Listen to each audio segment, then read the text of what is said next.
So, ito yung kailangan natin.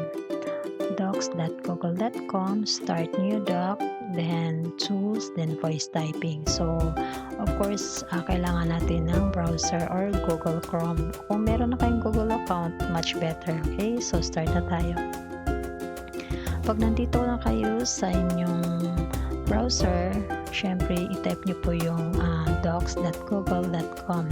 Then, syempre, si Google ay nag-request na mag-sign in kayo, diba? Then, once na done na po kayo dyan, of course, ito na yung pinaka-homepage niya. Okay? Sa akin kasi, meron na. So, once na nag-type po ako ng docs.google.com, automatic ito yung mag-a-appear sa aking homepage. Ayan. So, dito sa baba, meron na po akong existing documents. Kaya, pwede ko siyang gamitin dyan for my voice typing kasi nandun naman sa ating nasa loob naman po yung tools na gagamitin natin. Okay? So, but for today's video, sa mga beginners, kailangan ito muna yung i-click muna natin. Okay? So, start a new document. Ayan. So, wait lang po. Speech to text. Okay, and then you're going to click these tools and you have to go down here.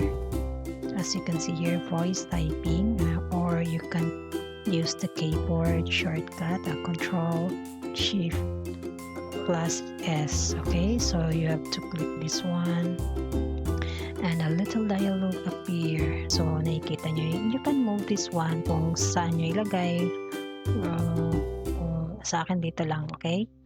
Then, make sure lang po English US po, o depende sa inyo kung anong language ang ginagamit nyo, okay? So, sa mga transcribers kasi, pag magaling sa iba't ibang language, dito po nila hinahanap yan, mga iba't ibang major language, okay? So, sa ngayon, for the beginners, ito, okay? So, English US po ang advice ko. Okay? So, to start recording, simply click this microphone icon. Mag-start na po yan automatic. Kailangan lang talaga dito is connection, okay? So, mag-start na ako, magre-red button na itong si microphone. Okay? Okay, let's start. I work 5 hours a day from Monday to Friday. I get up around 9 a.m. and I work from 1 p.m. until 5 p.m. I go to bed at 11 p.m. but I usually in bed by 12 a.m. Full stop. Google Voice Typing, these features works pretty well. Even though mistakes are likely to occur, it is a still great way to create words very quickly. Full stop. This is a very good job transcribing my speech. It helps that there is a lot background noise. Of course, the Google has tried to filter out. Full stop. Google Voice recognition is good, but it knows it's not perfect. So, underline words that is not sure about in gray or blue. This makes it easier for you to spot any errors. Full stop. You can correct mistakes by placing your mouse over underlined text and choosing the best option. Full stop. Oh, okay, ganun lang po ma'am, sir. Ganun lang siya kabilis. Let's proceed to the next tutorial, okay? So, Tagalog tayo. Pili lang kayo dito sa baba. Ayan, ayan, Filipino. Bilisan ko lang po para mabilis ang ating tutorial. Okay, kung ano po yung mga dictation na gagawin natin dito o yung ating voice recognition dito, si Google Docs automatic pong magka-capture ng ating voice at siya mismo ang magta-type.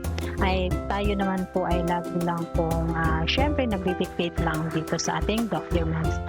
Automatic naman si Google Doc ay nandyan para siya na po lahat mag-text kung ano po yung mga sinasabi natin. Ganun lang po kabilis, Ma'am Answer. So, thank you.